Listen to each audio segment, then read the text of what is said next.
Guardians of the Galaxy Volume 2 is the sequel to the highly successful Guardians of the Galaxy, written and directed by James Gunn, starring Chris Pratt, Zoe Saldana, Dave Bautista, Vin Diesel, and Bradley Cooper as the unlikely friends who save the galaxy. Now, of course, I love the first one like everyone else. I thought it was funny, it was original, it was something really new that Marvel hadn't really done before, and so, like many others, I was incredibly excited for Volume 2. While overall, I really enjoyed the movie, I was kind of disappointed. Now, when we get into the plot, it's essentially starting out with the Guardians of the Galaxy being these guns for hire, doing odd jobs across the galaxy, taking out monsters and stuff like that.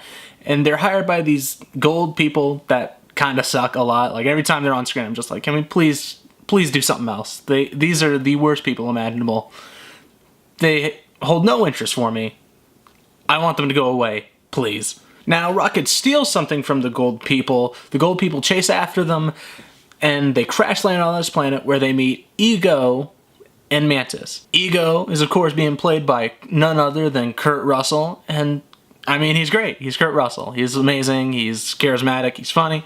He fits in with everyone else. He's awesome. He's Kurt Russell. What did you expect? Now, where we go from here is that Peter Quill, Gamora, and Drax kind of go off with Kurt Russell and Mantis, played by Pom Klementif? I guess that's her name, Pom Klementif. Now, what happens in the sequence at Ego's place of residence is Peter Quill bonds with Ego, and then Gamora and Drax and Mantis are just kind of doing their own thing off in a corner that's not really, I don't know, not really interesting. And it's here that we come to my major hang-ups with the movie. It's that a lot of the things that they do for about an hour and 20 minutes just doesn't really work. It doesn't really flow. It's just not really that entertaining to watch.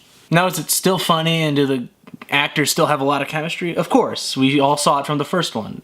We all expected that. The problem that arises, though, is that there's just not really anything interesting under that.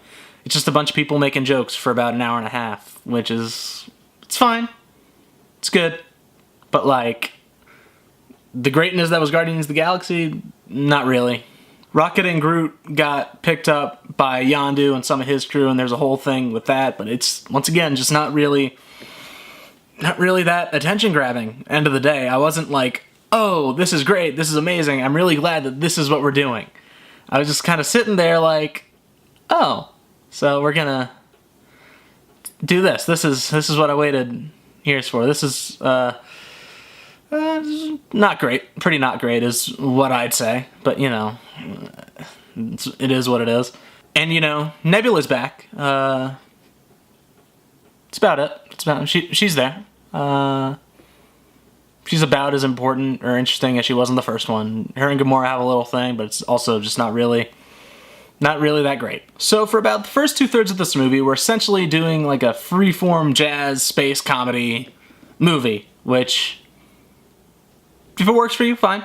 It's cool, I guess. I wanted a little more structure. I wanted to feel a little more purpose. But then the third act kicks in, and it's fucking amazing. You know that lack of purpose that I was talking about like 10 seconds ago? Yeah, that goes away in the third act. But yeah, James Gunn made some really interesting decisions. Some really awesome character work is done in the last third of this movie. And for a movie that I just wasn't really involved in for the entire time, it kind of really hit me emotionally towards the end. Like, there's a certain point in this movie, and the people who have seen it know this point, but once this point hits, it immediately rises from like this, okay, like just kind of like, I guess we're just kind of like plodding along, you know, sequelitis to the nth degree, but then it just kicks in. It immediately gets a shot of adrenaline. The action becomes really cool. The characters finally get to do something interesting. Like, essentially, everything I loved about this movie came post 80-minute mark. You finally get to see the team together again, which is what a lot of that hour in the middle was missing, was just the team dynamic. Because you've got a lot of the time, they're just kind of spent on their own. And for a movie, and you know, the franchise essentially is about family, I was expecting to see a little bit more of the family together, but when you do finally get to see them together, again, it's magical. And everyone in the cast kicks it into high gear immediately, which is amazing. Specifically, my favorite part of the movie, Michael Rooker is Yondu. Now, Yondu was a really fun character in the first one, but I wasn't, like, really interested in him. He was just, like, a funny space cowboy thief dude, which I was like, hey, cool, it's a fun thing. I'm down with that. But in this movie, you really get to delve deep into what he is, who he is, and why he is the way he is. And it resolves into a really, really cool thing that they do with him in the last. And that results in a really pretty incredible performance, honestly. Like, it's maybe one of the better performances I've seen so far this year. Like, Michael Rooker was amazing in this movie, bar none. Best part of the movie, no question. So, overall, I'd say that Guardians of the Galaxy is a bit of a misfire until that ending.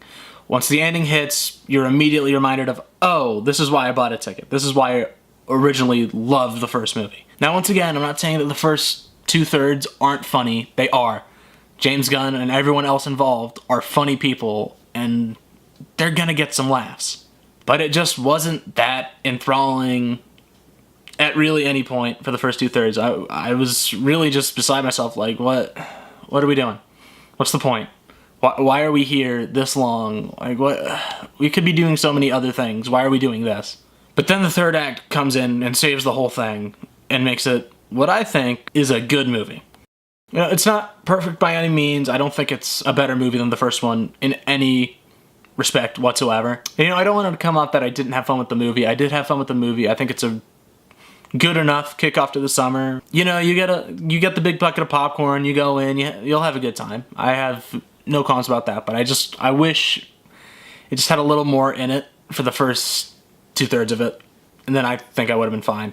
Anyways, what did you guys think of Guardians of the Galaxy 2? Did you think it was disappointing? Did you think it was better than the first one? Do you think it's an amazing movie and I'm just crazy? Just let me know what you think. Like the video, subscribe to the channel, share it with your friends, and thank you very much for watching.